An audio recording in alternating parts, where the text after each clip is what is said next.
Si Chitong makulit. Noon, sa isang bayan sa Davao na napapalibutan ng mga puno, may isang bata na nagngangalang Chito.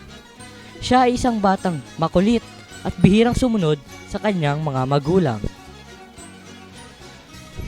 Napakahilig niyang maglaro kahit napakainit pa sa labas. Bihira rin siyang sumunod sa kanyang mga magulang tuwing siya ay pinagagawa ng mga gawaing bahay. Isa rin siyang napakaingay na bata tuwing nakikipaglaro siya sa kanyang mga kaibigan. Tuwing siya naman ay napapagod sa kalalaro, uuwi siya sandali upang kumain ng saging sapagkat paborito niya ito. Tuwing umaga, ito ang maririnig sa kanilang bayan. Anak, huwag ka muna lumabas pagkatapos mo kumain ng saging. Sigaw ni Aling Nene, ang ina ni Chito. Opo, inay. Sagot naman ni Chito. Ngunit, tatakas siya upang may paglaro sa kanyang mga kaibigan. Dahil dito, inis na inis ang kanyang mga magulang sa kanya. Kapag dumarating naman ang tanghali, agad siyang uuwi upang kumain ng paborito niyang tanghalian, ang saging. Anak, tumulong ka muna sa akin sa paglinis ng ating bakuran. Utos ng kanyang ama. Opo, itay. Laging sagot ni Chito. Ngunit, agad ulit siyang tatakas at makikipaglaro sa kanyang mga kaibigan.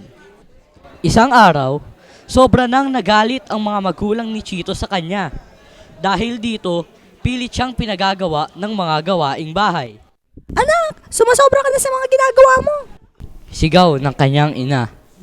Lagi ka na lang tumatakas tuwing may inutos kami sa iyo. Sigaw naman ng kanyang ama. Walang magawa si Chito kaya napatahimik na lamang siya. Nang sumapit ang dilim, dahil sa sobra niyang inis at lungkot, naisipan niyang tumakas at pumunta sa kanyang paboritong pahingahan, sa ilalim ng puno ng saging. Habang nagpapalipas siya ng sama ng loob, ay biglang may lumabas na maputing babae. Bata, anong ginagawa mo rito? Tanong ng babae. Tumakas ako sa amin kasi pinipilit nila ako tumulong sa kanila.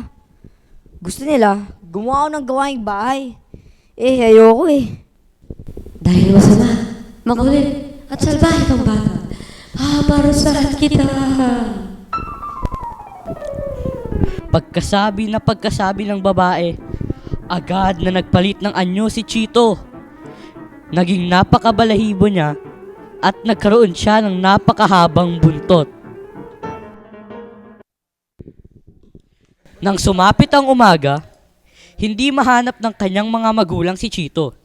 Hinahanap nila sa buong bayan si Chito pero hindi nila ito matagpuan. Kaya, sinubukan nilang magtanong-tanong sa kanilang mga kapitbahay.